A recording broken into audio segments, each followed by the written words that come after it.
Russia's Wagner paramilitary group was active in several African countries, including Libya, where its fighters aided General Khalifa Haftar in return for access to Libyan oil and gas. They were frequently accused of committing human rights abuses. In June last year, Wagner's chief, Yevgeny Prigozhin, led a failed mutiny against Moscow, and the group was disbanded. Prigozhin died in a plane crash 2 months later. That left a dilemma for the Kremlin: what to do about Wagner's operations in Africa. After that so-called mutiny, the decision was made it would be better to have it more, in-house rather than outsourced. According to an analysis by Britain's Royal United Services Institute, or RUSI, Moscow has rebranded the Wagner Group as the Expeditionary Corps of Russia's military intelligence agency, the GRU, with a target of recruiting a further 40,000 troops to serve in the force. Its aim is to secure Russian interests overseas, including access to mineral resources, while also reducing Moscow's vulnerability to Western sanctions, according to the report. What they're doing is just expand their colonialism in the global South countries.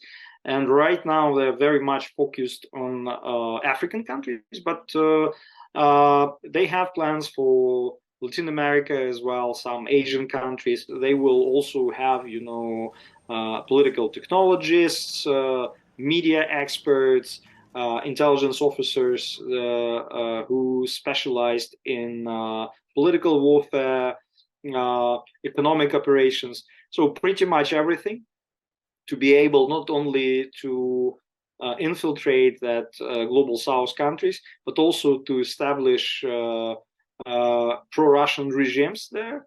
Moscow is actively marketing that offer to African governments.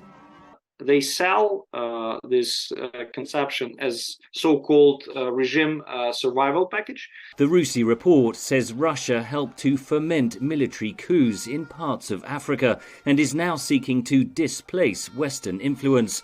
France and other European nations sent troops to Mali in 2013 to help fight an Islamist insurgency. But they were withdrawn in 2022 after a military coup. A UN peacekeeping force also pulled out last year.